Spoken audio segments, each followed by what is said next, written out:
ശബരിമല സന്നിധാനത്ത് ജീവനുള്ള ചില ചുവർ ചിത്രങ്ങളുണ്ട്. ആ നിറങ്ങൾ പത്തനാപുരം സ്വദേശി മനുവിന്റെ അതിജീവന കഥ കൂടിയാണ്. ദേവസ്വം ബോർഡ് പ്രസിഡന്റിന്റെ ക്ഷണപ്രകാരം ശബരിമലയിലെത്തിയ മനു ഇന്ന് സന്നിധാനത്തെ താരമാണ്.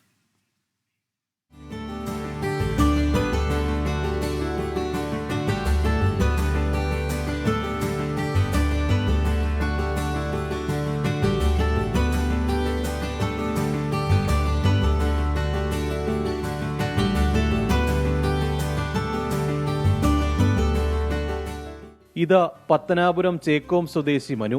പകുതി വളർന്ന കൈയുമായി ജനനം.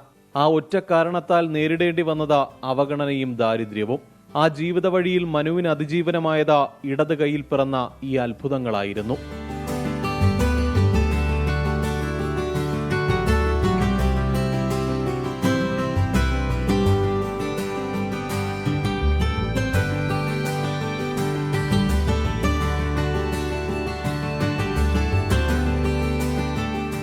ശബരിമലയിലെ ഓരോ കെട്ടിടങ്ങളും ചുവരുകളും ഇന്ന് മനുവിന് സ്വന്തമാണ്. അവിടം നിറയെ അയ്യപ്പന്റെ കഥകളായി മാറുന്നു.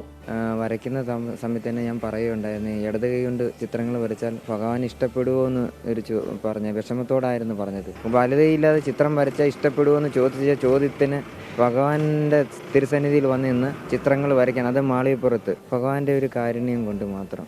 അയ്യപ്പന്റെ ഐതിഹാസിക കഥകൾ ചിത്രങ്ങളാക്കാൻ ദേവസ്വം ബോർഡ് പ്രസിഡന്റാണ് മനുവിനെ ശബരിമലയിലേക്ക് ക്ഷണിച്ചത്. മാളികപ്പുറം ക്ഷേത്രത്തിന് പിന്നിലെ പന്തളം മാളികയുടെ ചുവരിലാണ് ആദ്യ ചിത്രങ്ങൾ തെളിഞ്ഞത്. ഞാൻ ആഗ്രഹിച്ചിട്ടുണ്ട് 24 വാർത്ത, ഈ ചാനലിലെ വാർത്ത കാണപ്പോഴും പ്രോഗ്രാമൊക്കെ കാണുമ്പം ശ്രീകണ്ഠൻ സാറിൻ്റെ അടുത്ത് എത്തണം എന്നൊരു വലിയ ഒരു ആഗ്രഹം ഉണ്ടായിരുന്നു. കാരണം സാറിനെ കാണാനൊരു ഭാഗ്യം എനിക്ക് കിട്ടണമെന്ന് ഞാൻ ആഗ്രഹിക്കുന്നു. ഒരു ചിത്രം വരച്ചു കൊടുക്കണമെന്ന് വലിയ ആഗ്രഹമുണ്ട്. ശ്രീകണ്ഠൻ സാറിൻ്റെ ചിത്രം വരച്ചു കൊടുക്കണമെന്ന്. അതിനെനിക്കൊരു അവസരം കിട്ടണമെന്ന് ഭഗവാനോട് ഞാൻ പ്രാർത്ഥിക്കുന്നു.